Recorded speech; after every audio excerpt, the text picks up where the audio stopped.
अब स्वामी जी ने कहा कि आप लोग जो इतना संस्कृत का चित्त वृत्ति बताइए कि चित्त की वृत्तियां हैं कहाँ, चित्त का निर्माण कैसे होता है, चित्त में कौन कौन चीज रहता है, उसका संस्कार कैसे।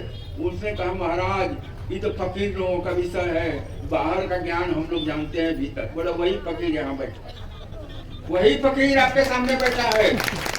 जिस फकीर को आप बोलते हैं कि भीतर में चित्त कहाँ है, मन कहाँ है, चित्त की वृत्तियां कहाँ से उठती है, कहाँ तक जाती है, प्रमाण विपर्य विकल्प निद्रा इसमें तिमिरांधस्य ज्ञानरंजन शलाकया चक्षुर उन्मीलितं येन तस्मै श्री गुरवे नमः।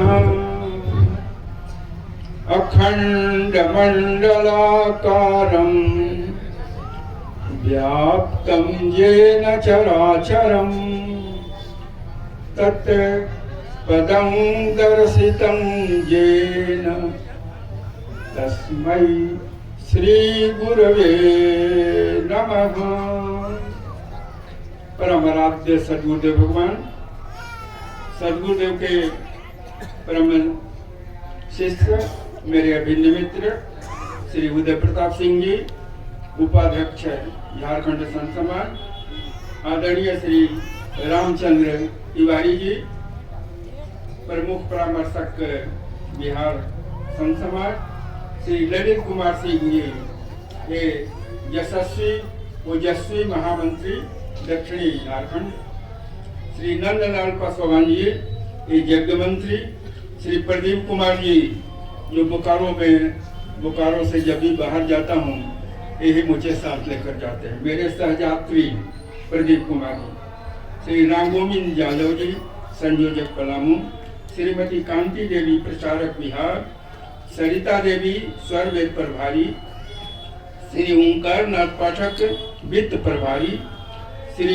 अमित कुमार जी पत्रकार, श्री राजेश भारद्वाज जी आयोजक, श्री सुभाष कौशिक जी सुप्रसिद्ध भजन गायक, श्री अनिल कुमार जी, श्री अनिल जी शर्मा बहुत बढ़िया भजन गायक, सभी अधिकारी वृंद, श्री पद्रित जी अपने सफल संचालक, उपदेष्टागण, प्रचारक, गुरु भाई बहन, जिज्ञासु वृंद, मातृशक्ति तथा प्रिय बच्चों, मेरे बंधुओं,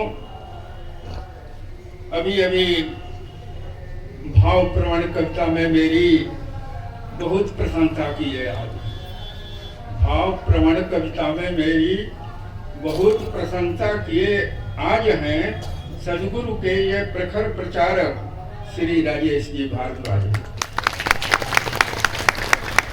कभी बड़ी कठिनाई हो जाती है, किसी साधारण भजन गाने वालों को बोल दिया तो तान से ना, तो जो भजन गाने वाला उसका गला बैठ जाएगा तान से। इतनी प्रशंसा लोग कर देते हैं, मैं सोचता हूँ कि अगर कहीं मेरा प्रवचन उतना उस लायक नहीं हुआ तो फिर जो जानता हूँ वो भी भूल जाता हूँ। तो इतनी प्रशंसा भी आवश्यक नहीं है कि जो हम प्रशंसा में इतना न भूल जाएं कि जो जानते हैं वो भी भूल जाएं। मेरे बंधुओं, मैं विशेष रूप से रामचरितमानस में बड़ा अच्छा प्रसंग है, जेहि पर सत्य सनेहु सो तेहि मिलहि न कछु संदेह। स्वयंवर के समय का दृश्य। भारद्वाज जी कितने समय से हमको बार बार कहते थे कि आप आइए, और मैं बार बार किसी न किसी परिस्थिति बस नहीं आ पाता। लेकिन इस बार इनका आग्रह ऐसा स्नेह लगा कि अगर मैं इस बार ना कहूँगा तो इनको थोड़ी ज्यादा तकलीफ हो जाएगी। तो मैंने अस्वस्थ होते हुए भी कहा कि इस बार किसी भी परिस्थिति में मैं आऊँगा। आने का कारण एक ये भी है, इनके पूज्य पिताजी का मैंने दर्शन किया है, उनके साथ प्रचार में भी गया हूँ और इनके आवास पर सद्गुरुदेव के साथ भी आया हूँ। तो लगता था कि उनकी दिवंगत आत्मा भी मुझे बुला रही है, खाली भारद्वाज जी नहीं। तो मैंने चलते चलते सोचा कि उनकी पुण्य स्मृति पर जा रहा हूँ, 2 शब्द टांग कर भी ले चलता चलूं। तो 2 शब्द उनकी पावन स्मृति को निवेदित करने के बाद मैं प्रवचन पर अपने विचार रखूंगा। सदगुरु के अनन्य सेवक स्वर्गीय सत्यनारायण सिंह जी के स्मृति शेष को श्रद्धा सहित नमन के साथ भावभीनी श्रद्धांजलि। सदगुरु के अनन्य सेवक थे, सदगुरु सेवा में प्रवीण थे, भक्ति भाव से भरा हृदय था, अंतर से साधन में लीन थे। मास्टर साहब कहकर के ही गुरुदेव थे उन्हें बुलाते। मास्टर साहब कहकर के ही गुरुदेव थे उन्हें बुलाते। सभी कार्य को छोड़ आप भी सदगुरु पास तुरंत आ जाते। घर परिवार सगे संबंधी सबको गुरु ज्ञान से जोड़े। घर परिवार सगे संबंधी सबको गुरु ज्ञान से जोड़े। इधर उधर जो भटक रहे थे सबको इसी मार्ग पर मोड़े। पलामू के प्रचार कार्य में उनकी सेवा याद रहेगी। हर सत्संग में उनकी स्वर की गूंजती यहाँ निनाद रहेगी। उनके ही पावन स्मृति में करा रहे सत्संग आज है। उनके ही पावन स्मृति में करा रहे सत्संग आज है। योग्य पिता के योग्य पुत्र है श्री राजेश जी भारद्वाज। गुरु भाई बहनों के संग में कई अधिकारी भी आगत हैं। गुरु भाई बहनों के संग में कई अधिकारी भी आगत हैं। महामंत्री श्री ललित सिंह जी सबका करते शुभ स्वागत है। श्रद्धांजलि के शब्द सुमन से अक्षर काले अक्षत चंदन। श्रद्धांजलि के शब्द सुमन से अक्षर काले अक्षत चंदन। भाव प्रवण प्रणाम निवेदित आज यहाँ करते सुख नंदन। आप अमरपुर गए मगर वे, आप अमरपुर गए मगर वे छतरपुर के गौरव चिन्ह हैं। आप अमरपुर गए मगर वे छतरपुर के गौरव चिन्ह हैं। संत समाज के सच्चे सेवक पूज्य सत्यनारायण सिंह। मेरे बंधुओं, ये कुछ शब्द थे, बरबस भाव में उतर आए। इसके साथ आज मुझे बड़ा अच्छा लगा कि आज 3 भजन हुए। तीनों भजन का इतना गूढ़ रहस्य था कि अध्यात्म का विषय इन भजनों के साथ ही मुझे मिल गया। पहला भजन एक गुरु बहन ने गाया। वो क्या गाई कि तन का यही तमाशा है, तन का यही तमाशा है। शरीर का तमाशा आप सब देखते हैं, जीवन से लेकर के मृत्यु तक। जिस शरीर को हम सजाने में इतना दिन रात बेचैन रहते हैं, एक दिन उसकी क्या गति होती है कि चिते की ऊपर उठती चिरायन गंध से अपने स्वजन परिजन भी नाक बंद कर देते। एक शरीर तन का यही तमाशा है। दूसरा भजन हमारे जो अनिल शर्मा जी ने, जिसे हम आदर से सूरदास जी भी कहते हैं, उन्होंने तो और गहराई में प्रवेश कर दिया। शरीर से भजन शुरू हुआ और उन्होंने क्या कहा? उन्होंने कहा कि रउआ अपना के पहचान। शरीर मिल गया, शरीर के तन की स्थिति जान गए, लेकिन अपने को पहचाने नहीं पहचाने, जीवन अधूरा रह गया। उन्होंने कितना रउआ भोजपुरी में गाए, रउआ अपना के पहचान। सारा अध्यात्म तो इसी पर है। अपने को हम ही नहीं पहचान, जीवन पर्यंत दूसरे को सबको दुनिया हित दोस्त बना लिए, लेकिन अपने को नहीं पहचाने। बड़े बड़े संत इसको अपनी भाषा में कहे, शिवानंद जी कहते थे सब कुछ जान लिया। हमारे गुरुदेव भी कहते हैं प्रवचन में, सबको जाना यही नहीं जाना कि जाना कहाँ है, यही नहीं जाना कि जाना कहाँ। शिवानंद जी कहते थे CDCR। कभी सोचा है आप? देख रहे हो कौन तुम्हारे भीतर से देख रहा? इसको कभी रहुआ अपना के पहचानिए कि कौन देख रहा है आपको, सीधी सी नो दी नोअर, आप सब जान रहे हैं, लेकिन आपके भीतर में कौन बैठा है जो इस सबको जान रहा है? कभी विचार किया? सीधी सी know the knower, perceiver and be blissful. सारी चीजें परसीव कर रहे हैं, कान आवाज परसीव कर रहा है, आंख फोटो परसीव कर रहा है, वाणी आवाज परसीव कर, सारी चीजें इस शरीर में है, लेकिन उसको हम जानते नहीं, कर कौन रहा है? अरे उसी को तो आत्मदर्शन करते हैं, वही तो आत्मा है, वही तो योग का विषय है। और जब तक ज्ञान दृष्टि नहीं मिलेगी, आप जीवन बीत जाएगा, उसको नहीं जान पाएंगे। गोस्वामी जी जब रामचरितमानस लिख रहे हैं, शुरू में क्या लिखते हैं? शुरू में ही लिखते हैं कि ज्ञान नयन निरखत मन माना, सप्त प्रबंध सुभग सोपाना। 7 कांडों में मैंने, इस 7 सीढ़ियां हैं, सप्त प्रबंध सुभग सोपाना, लेकिन नहीं समझोगे, कथा में उलझ के रह जाओगे। कैसे समझेंगे? ज्ञान नयन निरखत मन माना, ज्ञान दृष्टि मिलेगी तब समझोगे। ज्ञान दृष्टि कहाँ से मिलेगी? आगे बताते हैं, धर्म से विरति योगते ज्ञाना, ये ज्ञान मिलेगी योग से। धर्म से विरति योगते ज्ञाना, ज्ञान मोक्ष प्रद वेद बखाना। वो ज्ञान मोक्ष प्रदान करने वाला है। कथा कहानी ठीक है, अच्छी चीज है, संस्कार बनता है, विचार बनते हैं, विचार सुंदर होते हैं। उसके साथ साथ अध्यात्म का दीपक कैसे जलेगा, भीतर में कैसे अध्यात्म की ज्योति जलेगी, इसको भी जानना आवश्यक होता है।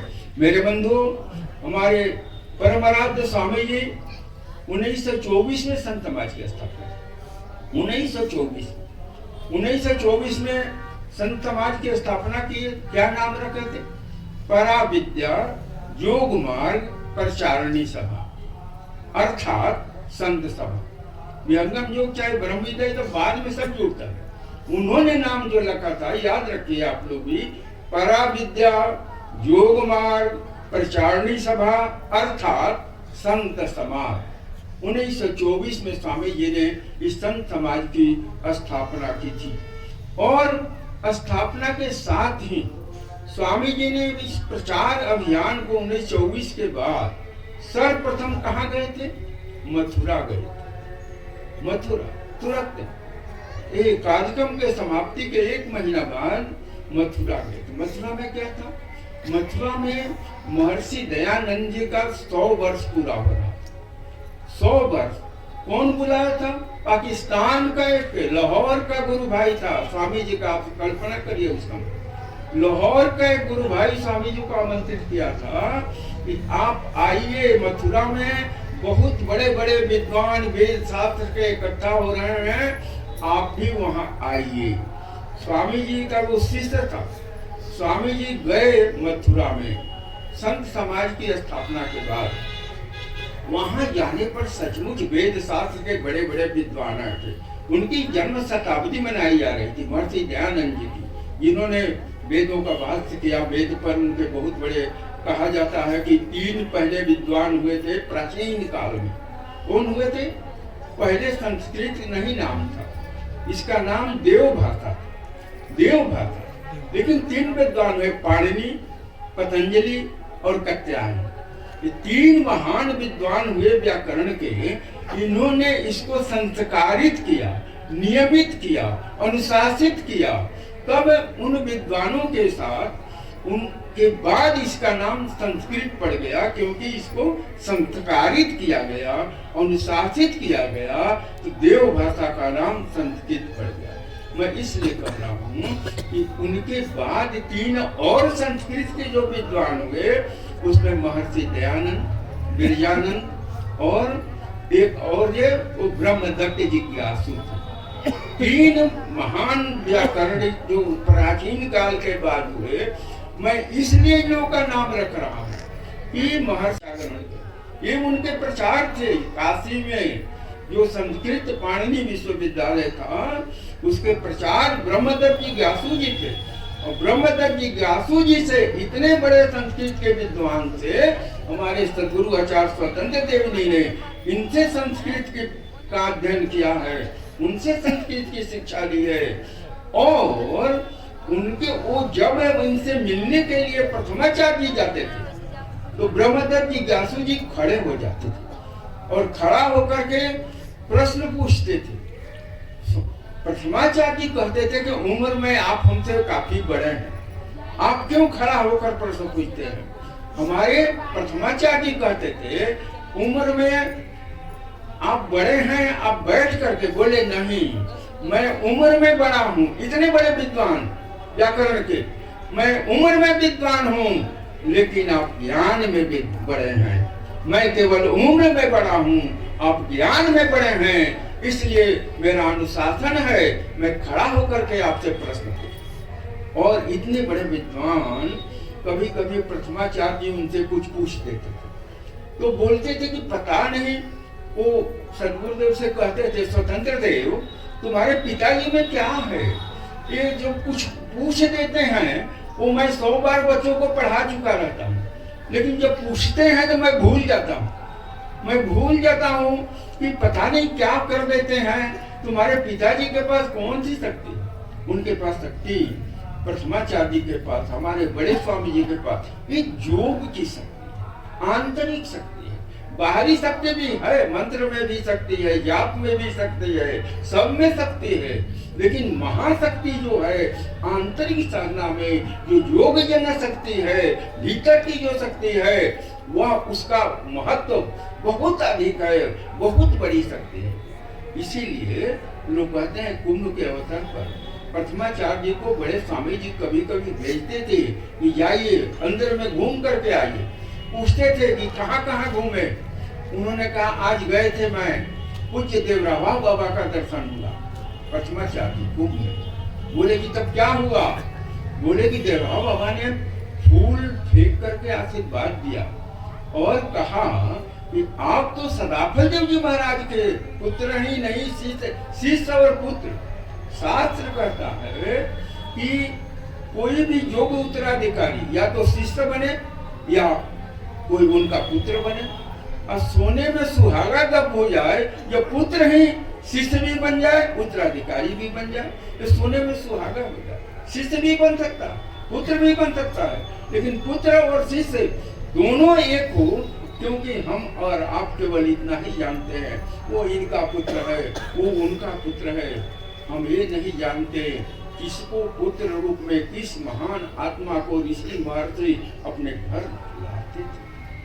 लाना पड़ता है, ऐसी महान आत्माओं को खोजना पड़ता है जो इस गुरु परंपरा को, इस ज्ञान परंपरा को आगे बढ़ा सके, लेके चल सके। तो इसलिए ऐसा मिलता है कि पुत्र और शिष्य दोनों मिलकर के जहाँ उत्तराधिकारी बनते हैं, वो एक आदर्श उत्तराधिकारी होता है। ऐसे ही आदर्श उत्तराधिकारी प्रथमाचार्य थे और ऐसे ही उत्तराधिकारी हमारे सदगुरु आचार्य स्वतंत्र देव जी महाराज हैं, जिनकी कृपा से आप साधारण जैसा कभी भी कोई बात को देखें, कोई बाद में जाकर पता चलता है कि इसके पीछे कितना बड़ा महत्व था। मेरे बंधु, आपको बताऊं, हमारे परम आराध्य स्वामी जी, बड़े स्वामी जी सदाफल देव जी महाराज, सदाफल देव जी महाराज जिसके तरफ देख देते थे कभी कभी, तो देखने मात्र से एक अंतर की ऊर्जा। अभी तिवारी जी आंतरिक साधना की बात कर रहे, इन्होंने बड़ा सुंदर ढंग से समझाया कि वेद का एक मंत्र और किस तरह से स्वामी जी ने सरलीकृत कर दिया। वेद के मंत्र का मैंने बहुतों का भाष्य पढ़ा, इसी मंत्र का बहुत कम लोग साधनात्मक भाष्य किए, बहुत लोग, यहाँ तक कि महर्षि अरविंद का भी भाष्य मैंने पढ़ा। सावित्री उनकी वेद भाष्य है, किताब का नाम, उन्होंने भी भाष्य किया। लेकिन पंचक्षिति नाम योगा को, पंचक्षिति योगानी, उन्होंने क्या किया? सूर्य जैसे 5 क्षितियों को पार करते हुए उगता है, ऊपर उठता है, फिर जाता है, फिर उधर जाकर डूबता है, फिर प्रकट होता है। ऐसे मेरे अंतर के सुख कहना कुछ चाहते थे, वो कुछ इस तरह से सूर्य का उदय से होकर के संपूर्ण प्रकाश सारे धरती को प्रकाशित करता है, वैसे ही पंचक्षिति नाम युग 5 सूर्य के प्रकाश की क्षितियों को प्राकृतिक उपमा से उन्होंने उसकी व्याख्या की। स्वामी जी ने कहा पंचक्षिति है योग की, एक जन्म नहीं पाए, कोई कोई गुरु के लाल है, अंत महल पर प्रथम द्वितीय कोई तृतीय में, क्षिति चतुर्थ कोई आए, धीर वीर गुरु हंस जो अंत महल पर। प्रथम से लेकर अंत तक मैं बहुत संताओं में रहा और शुरू में मेरा सौभाग्य है ये 2026 में विहंगम योग से जोड़े मुझे 51 वर्ष हो गए। 51 बड़ा शुभ नंबर है। 2026 मेरे लिए बड़ा सौभाग्यशाली है। मैं 51 वर्ष पूर्व जुड़ा था 2026 में, वो इसके पहले, और आज भारद्वाज जी ने डेट जो रखा ये भी बड़ा। मैं वहाँ पर शुरू में विवेकानंद समिति चलती थी, उसका सचिव था। बहुत मेरे आदर्श थे विवेकानंद जी, बहुत उनको पढ़ता था। और संयोग है कि आज विवेकानंद जयंती 12 जनवरी, आज स्वामी विवेकानंद जी की जयंती है। और कई जगह से मुझे आया था आप आइएगा वहाँ प्रवचन देने विवेकानंद जी पर, कई साल जाता हूँ। लेकिन भारद्वाज जी ने जब आज बुलाया तो हमको आया एक पंथ दो काज, इसमें विहंगम योग भी हो जाएगा, स्वामी विवेकानंद जी की भी थोड़ी चर्चा हो जाएगी। मैंने इसलिए कहा मैं उनकी बहुत प्रशंसकता, बहुत किताब 12 वॉल्यूम में उनकी किताब है। मैं छात्र जीवन में 12 वॉल्यूम पढ़ चुका, लेकिन मेरे मन में एक प्रश्न हमेशा उठा। वो प्रश्न ये होता था, इतना बड़ा हिंदू दर्शन है, इतने बड़े बड़ी किताबें हैं, इतने बड़े बड़े विद्वान हुए, 6 शास्त्र है, ये है वो है, शिक्षा, कल्प, व्याकरण, छंद, निरुक्त, ज्योतिष, अनेक तरह की किताबें, गीता, महाभारत, कितनी बड़ी बड़ी किताबें हैं, 108 उपनिषद, 11 उपनिषद, ये पढ़िए 18 पुराण, सारी चीजें हैं। अब पूजा के नाम पर खाली अगरबत्ती है। हम बोले भाई कहीं और कुछ होना चाहिए, खाली 2 मंत्र पढ़ के अगरबत्ती घुमा दिए, इतनी पूजा। यही मेरे मन में प्रश्न है, इसका प्रश्न कहीं नहीं उत्तर मिलता। मैं बड़े बड़े रामायण वाले विद्वान को बुलाता था बोकारो में, उनको सुना करता था। रामकिंकर जी का नाम सुने होंगे, उनको जुग तुलसी कहा जाता था। उनको मैंने कई बार बुलाया, जुग तुलसी। उनका प्रवचन ऐसा नहीं, आज भी रामायण बहुत लोग सुनाते हैं तो अपने कम बोलते हैं, अब बाजा और सिनेमा का गीत उसमें ज्यादा गा रहा है। ये वैसा नहीं करते थे, विशुद्ध प्रवचन देते थे, जितना देर रहते थे उतना देर प्रवचन देते थे। उनका कई बार मैंने प्रवचन सुना, युग तुलसी उनको कहा जाता था। तो मैं बुलाता था, तो मेरे मन में इसका समाधान नहीं मिलता था, पूजा कुछ और होना चाहिए। प्रथम बार सदगुरु आचार्य स्वतंत्र देव जी महाराज बोकारो आए 1975 में, जहाँ तक याद है 6 अक्टूबर को प्रथम बार आए। और उनके माध्यम से एक संकेत आया कि वहाँ पर खोजिएगा, एक इंजीनियर साहब जिनका नाम सुखनंदन सिंह है, खोजिएगा। एक आदमी के पास राम सुरेश तिवारी जी के पास पत्र आया, खोजिएगा, मैं पहली बार बोकारो आ रहा हूँ, मेरा कहीं कार्यक्रम करवाएंगे, वो आपको मदद करें। हम जानते नहीं थे कौन है विहंगम योग, कौन है स्वतंत्र देव जी, कुछ नहीं जानते थे। एक दिन हमारे एक कवि मित्र बोले कि चलिए एक और आए हैं, कुछ लिखते हैं, उनसे परिचय कराया जाए। मैं कविता लिखता था, लेख लिखता था, लेकिन विहंगम योग से नहीं जुड़ा था, अध्यात्म से जुड़ा था। मैं गया, जैसे उनसे मिला, उनके दीवार पर स्वामी जी का एक फोटो टंगा हुआ, मेरे मुंह से निकल गया इस फोटो को मैंने कहीं देखा है, ये कहीं सदाफल देव जी महाराज का तो फोटो नहीं। बोले बिल्कुल ठीक बोले, लेकिन आप कौन है? बोले मेरा नाम सुखनंदन सिंह। उन्होंने कहा अरे बाप रे बाप, हमको तो 10-15 दिन पहले जिनको आप देख रहे हैं, इनके गुरु पद पर स्वतंत्र देव जी महाराज अभी हैं। उन्होंने एक चिट्ठी भेजी है 15 दिन पहले कि मैं बोकारो में पहली बार आ रहा हूँ, वहाँ एक व्यक्ति को खोजिएगा जिनका नाम सुखनंदन सिंह है, इंजीनियर है, वो काम करेंगे, प्रोग्राम मेरा कराने में मदद करेंगे।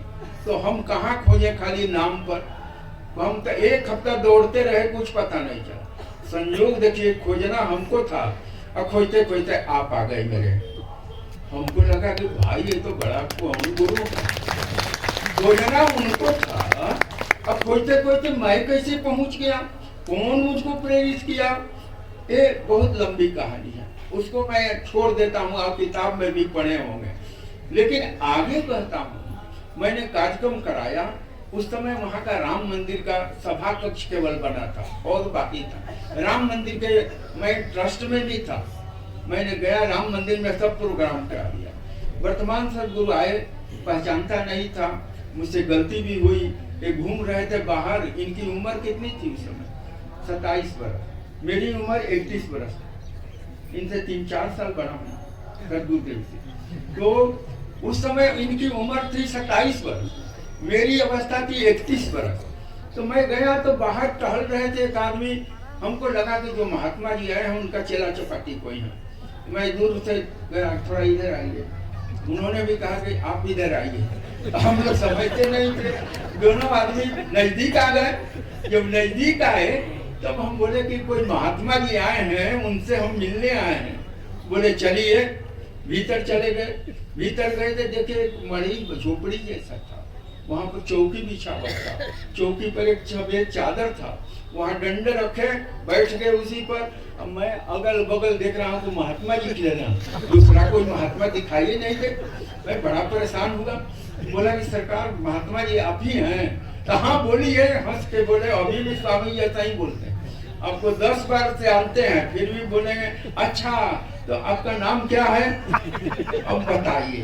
तो बोलते हैं कि आपका नाम क्या हुआ? हम बोले सुख। अरे तो हम तो आपके बारे में चिट्ठी लिखे थे। बोले कि सरकार यही तो पूछ रहे हैं कि हम ना आपको जानते हैं ना आप हमको जानते हैं, अपने चिट्ठी कैसे लिख दिया?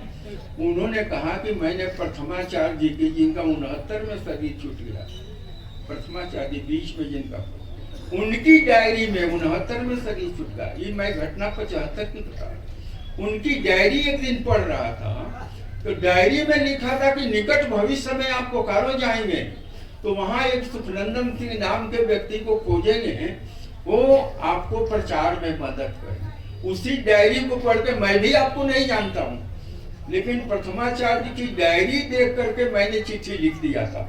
और देखिए आज खोजते खोजते आप हम दोनों आदमी आमने सामने हैं।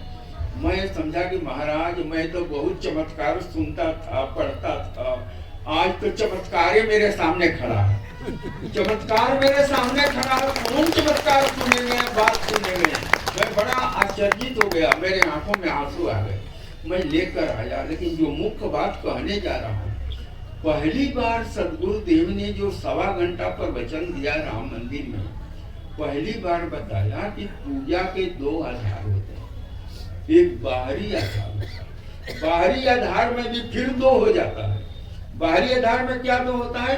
एक रिचुअल पूजा, गए जल्दी जल्दी अच्छा छीटे फूल दुबे चढ़ाए, एगो दुगो में तमेव माता च पिता तमेव विद्या द्रविणम तमेव अकर के बोले चलिए अब जल्दी ऑफिस जाना। तो ये रिचुअल पूजा का एक है जो विधिवत जप करते हैं, माला फेंटते हैं, कुछ अब थोड़ा भीतर आ रहा है, धीरे धीरे वो जप के साथ ध्वनि मिल जाती थी। आप के अंदर में एक रिजोनेंस होता है, मंत्र का जो स्वर है कंपन और आपके भीतर का जो स्वर कंपन, तीनों जिस दिन मिल जाएगा उस दिन चेतना का पूर्ण प्रभाव ये है उसमें। लेकिन विधिवत इसको करना पड़ता है। एक स्वामी जी ने कहा कि एक और विधि है, तीसरी, वो है आंतरिक साधना। आंतरिक साधना में केंद्र विशेष पर ध्यान करोगे तो स्वर अपने चेतना ऊर्ध्व होने लगेगा, ऊपर उठने लगेगा। और ये पंचक्षिति नाम जो किए ना, मैं आपको बताता हूँ, प्रकृति में भी 5 जगह आप देखिए कैसे ऊपर उठता है। क्या है? काशी में क्या होता है? शरीर को जलाते हैं, शरीर पिंड सब जला देते हैं। और अब ऊपर उठना है, चेतना ऊर्ध्व जाती है, तो राग कहाँ ले जाएंगे? प्रयागराज ले जाएंगे। अब ऊपर उठते जा रहे हैं, काशी से ऊपर कहाँ गए? प्रयागराज, वहाँ अस्थि प्रवाह करेंगे, राग प्रवाह। इसके ऊपर क्या है? हरिद्वार। द्वार कहाँ है? दशम द्वार कहाँ है? प्रकृति में भी बनाया गया था कि जानो, पहले यहाँ भी जानो और भीतर में भी जानो कि कहाँ। वहाँ अब हरिद्वार है। हरिद्वार के ऊपर क्या है, दीवलोक जिसको इन्होंने कहा, वो ऋषिकेश है। मैं ऋषिकेश अभी गया था, अपना आश्रम भी वहाँ बना। ऋषिकेश के ऊपर क्या है, गंगोत्री है। यहाँ से एकदम प्रवाह नीचे आ रहा है। कहाँ से आता है, सुधा स्रवित शीतल रवि उदय तत्व झनकार अरब बरसी आभा बरे अनुभव पुरुष हमार। इसने कहा, हमार स्वामी जी ने कहा अनुभव पुरुष, जिसको इन्होंने कहा यदा हमेतम प्रथम महांतम आदित्य वर्णम तम सपरस्ता तमेव विदित्वाति में तुमेति न अन्य पंथा विदते नैना। स्वामी जी ने कितना सरल का, सुधा स्रवित, कहाँ से सुधा की वर्षा हो रही, गंगोत्री चल रही है, ये तो प्रकृति में है। लेकिन सुधा, वो सुधा अमृत की वर्षा कहाँ से होती है? अमर लोग कौन है, अमृत लोग कौन है? सुधा स्रवित शीतल रवि, यहाँ ना आदित्य वर्णम तमसा परस्ता, स्वामी जी कहते हैं शीतल रवि उदय तत्व झनकार अरब बरसी, अरब मेघ को कहते हैं, अरब बरसी आभा बरे, आभा प्रकाश बरता, वो कोई बारिश पानी का बूंद नहीं है, प्रकाश की वर्षा होती है। अरब बरसी आभा बरे अनुभव पुरुष हमार, मेरा अनुभव किया होगा। ऐसा नहीं कि उनका अनुभव इनका अनुभव, मैं अपना अनुभव का बात बता। ऐसे महान सदगुरु, ऐसे हमारे स्वामी जी, जिन्होंने एक एक चीजों को, जो अंतर जगत का था, तो जैसे हमारे सदगुरु देव ने कहा कि एक भीतर की पूजा होती है, भीतर की पूजा में भी फिर बोले कि दो भेद है, ब्रह्म विद्या दो भेद है, तत्व ज्ञान अभ्यास। ब्रह्म विद्या दो भेद हैं, जैसे बाहर की पूजा में दो भेद है, भीतर की पूजा में भी दो भेद है। ब्रह्म विद्या दो भेद है, तत्व ज्ञान अभ्यास। प्रथम बोध तत्वन करे, अंतर भेद समास। प्रथम तत्व का बोध, जो सत्संग करते हैं क्या है, तत्व का बोध, सिद्धांत का बोध, और सिद्धांत का बोध हो जाए और भीतर में अनुभव में भी अब हो जाए, इसी के लिए आंतरिक साधना।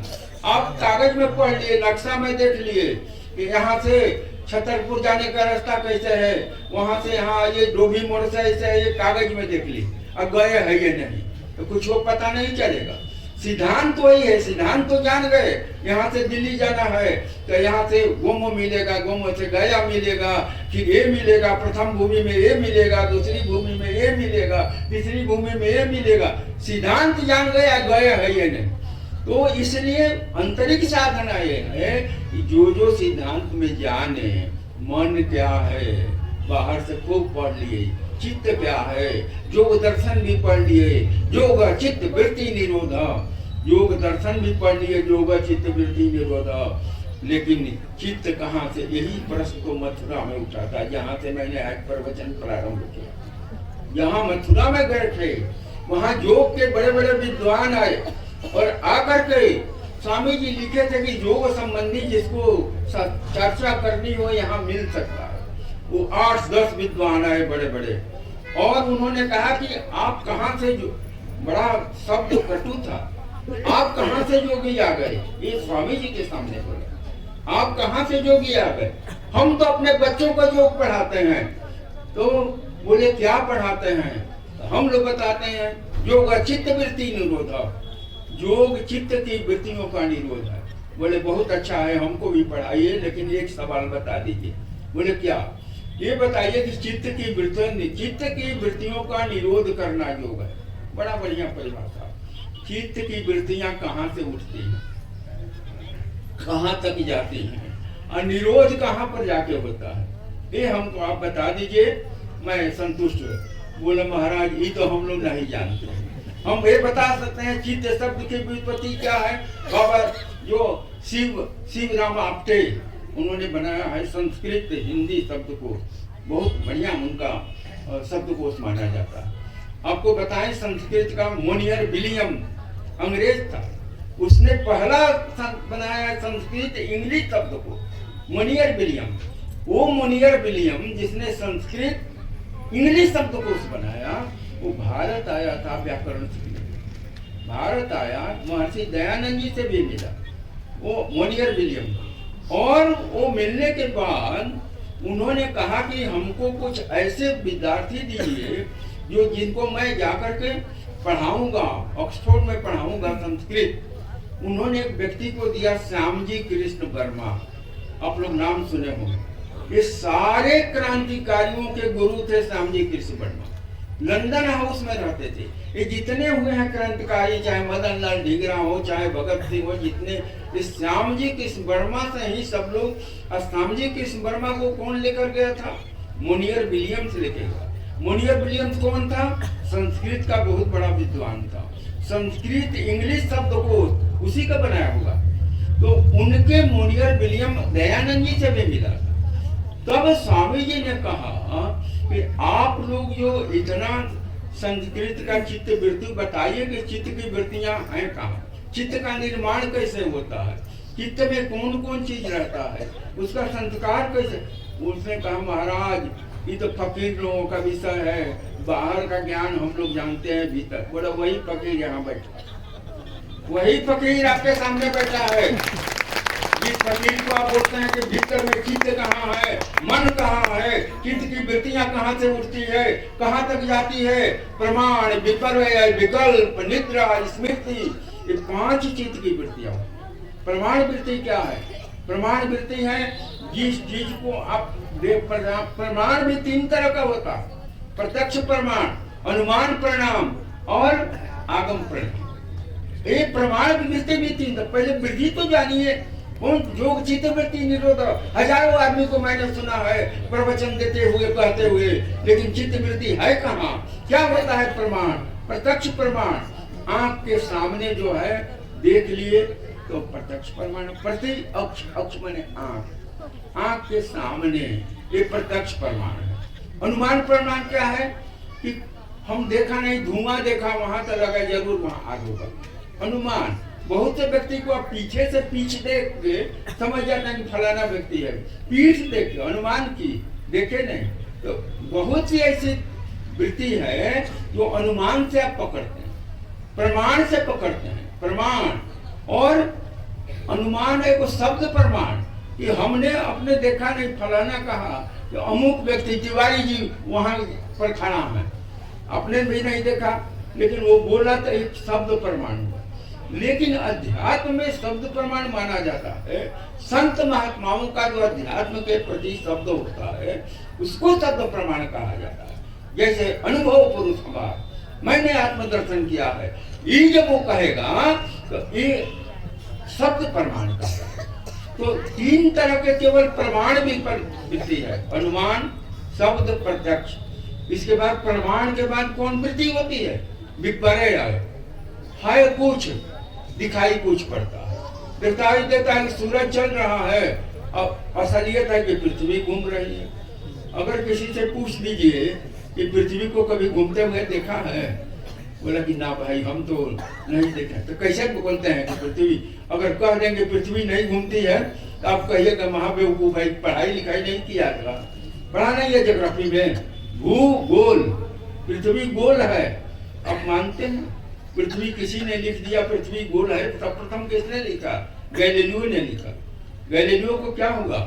चूंकि लिखा हुआ है बाइबल में कि पृथ्वी चौरस है, गैलीलियो को बुलाया गया, फांसी की सजा दी गई, लेकिन फांसी पर चढ़ा नहीं। बोला कि 2 विकल्प है, तुमने लिख दिया कि चौरस है तो या तो तुमको फांसी पर चढ़ना होगा या माफी मांगना होगा। उसने एक बड़ा सुंदर जवाब दिया। गैलीलियो ने कहा अगर मेरे माफी मांगने से पृथ्वी नहीं घूमेगी तो मैं माफी मांग लेता हूँ। मांगने में क्या है? मांग है कि मेरे कहने से न तो पृथ्वी घूमने वाली है न आपके कहने से रुकने वाली है, जो घूमता है तो घूमता। हमारे यहाँ भूगोल, आर्यभट्ट ने इसके पहले खो जाता कि पृथ्वी किस तरह से घूमती है, कैसे गोल है, ये सब अपने यहाँ दिया गया।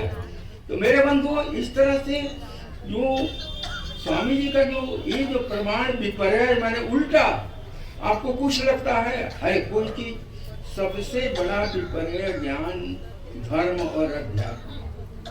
चीज कुछ है, असमझ कुछ रहे हैं, बोल कुछ रहे हैं, कह कुछ रहे हैं, कौन चीज कहाँ के लिए था और उसको आप समझ नहीं रहे हैं, बोल कुछ रहे हैं, कुछ समझ रहे हैं।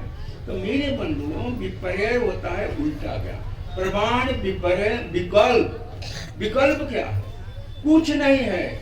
आप देखिएगा, आप सोचेंगे अरे अरे जमीन तो यहाँ छतरपुर में बड़ी शहर में महंगा हो गया, मैं तो यहाँ 40 बरस पहले आया था, उस समय 300 रुपये डिसमिल मिलता था, क्या हुआ, आज मिल जाएगा? विकल्प, कल्पना में जीते रहते हैं। दुनिया भर के वृत्ति विकल्प, सबसे ज्यादा वृत्ति हमारे भीतर में विकल्प वृत्ति है। कल्पना खाली करते रहते हैं, ये होता था, वो होता, वो होता था, वो होता, ऐसा नहीं वैसा होता, एक विकल्प वृत्ति। प्रमाण विपर्य विकल्प। निद्रा भी एक वृत्ति है। सोने के बाद लगता है बहुत अच्छा से सोए, अब कभी कभी सोने के बाद भी बेचैनी किसी को हो जाए। निद्रा। स्मृति। स्मृति क्या है? बचपन से लेकर अभी तक जितना चीज याद है, फलाना आदमी हमको एक बार गाली दिया था, कब दिया था जी? 20 साल पहले, लेकिन स्मृति में बैठी हुई। ओ, स्मृति में कितनी वृत्तियां हैं। इन सारे वृत्तियों का जब निरोध हो जाएगा तो हमने जाकर योगा चित्त वृत्ति निरोध होगा। पंच क्षिति नाम योग, 5 वृत्तियां, प्रमाण विपर्य निद्रा विकल्प स्मृति, 5 वृत्तियों का निरोध को बोला कि भाई 5 वृत्तियां उठती है। देखिए अंतर क्या है? चित्त का अंतर, मन का अंतर, बुद्धि का अंतर। हमारे स्वामी जी ने कहा चित्त में वृत्तियां उठती हैं लेकिन मन उसको पकड़ता है, मन पकड़ता है, फिर बुद्धि विचार करती है, तब एक्शन होता है, कार्य। लेकिन इतनी जल्दी होता है कि हम पकड़ नहीं। वो चित्त में वृत्ति उठा, मन पकड़ा, बुद्धि डिसाइड किया, भागो यहाँ से, आग लगी, भागे आओ। लेकिन कैसे ही घटना हुई तो चित्त की इतनी वृत्तियां हैं, वो कहते हैं चित्त वृत्ति निरोध पढ़ा दिए तो बहुत बड़ी चीज हो गई। स्वामी जी ने कहा मैं वही सिखाता हूँ, पकड़ने वाला मन है। अगर मन को रोक दिया, मन को रोकने की युक्ति जान गया तो वृत्तियां उठती रहेंगी, लेकिन मन पकड़ेगा ही नहीं। नहीं पकड़ेगा तब अपने शांत हो जाएंगे। इसलिए मन को किस तरह से रोकना है, और विचार को आगे आगे मन रुक गया तो विचार में भी नहीं जा रहा है। तो ये रुकने की युक्ति क्या है अंतर में, ये भी हम योग का विषय है। इसको हमारे स्वामी जी ने सिखाया, बताया कि योग केवल तमाशा नहीं है कि कह दिया मेरे, बहुत बढ़िया बात है 21 जून योग दिवस मना, लेकिन पहली बार जो 2015 में योग दिवस मनाया गया, मैं प्रधानमंत्री जी का भाषण सुन रहा था। प्रधानमंत्री जी ने कहा योग तन मन और आत्मा के संतुलन का नाम। बहुत अच्छा लगा, लेकिन तन मन आत्मा का संतुलन होगा कैसे? कैसे होगा? वो कौन युक्ति है? वही आंतरिक युक्ति विहंगम योग का है। मुझको लगता है कि समय का अतिक्रमण हो रहा है। कहने को तो इतनी बातें हैं कि अगर अखंड पाठ जैसे होगा कहिएगा तो अखंड प्रवचन भी हो सकता है, लेकिन बार बार इधर इसको संकेत मिल रहा है कि अब समाप्त करना चाहिए। मेरे बंधु, मैं यही कह रहा हूँ, अनेकों लोग संताएं, अनेकों लोग बोलने वाले, अनेक बताने वाले, हम आप सभी इतने सौभाग्यशाली हैं, ऐसे समर्थ सदगुरु मिले हैं जिन्होंने अध्यात्म के एक आंतरिक अनुभूति को आप भी अनुभूत कर सके। अपने तो अनुभूत किया, आप भी अनुभूत कर सके, उसकी युक्ति बताई। युक्ति में कहां से कैसे हम आगे बढ़ेंगे, इसलिए हम आप सभी सौभाग्यशाली हैं। और आज का दिन एक और सौभाग्य सूचक दिन है। वो क्या है? हमारे स्वामी जी ने देह त्याग कब किया था? माघ शुक्ल नवमी। आज क्या है? माघ कृष्ण नवमी। आज माघ कृष्ण नवमी है। 15 दिन एडवांस में हम लोग इनकी चर्चा कर रहे हैं। और भारद्वाज जी के पूज्य पिताजी आज ही के दिन माघ कृष्ण नवमी को शरीर छोड़े थे। हमारे स्वामी जी माघ शुक्ल नवमी को शरीर छोड़े थे। तो आज के दिन स्वामी जी की चर्चा कर लेना, उनकी भी चर्चा कर लेना, दोनों मणिकांचन जो हो गया है। इसलिए मैं सदगुरु सत्ता को प्रणाम करते हुए, उनके पूज्य पिताजी को भी प्रणाम करते हुए और आप सबों को भी प्रणाम करते हुए अपनी वाणी को विराम देता हूं। बोलिए बोलिए सद्गुरुदेव की जय।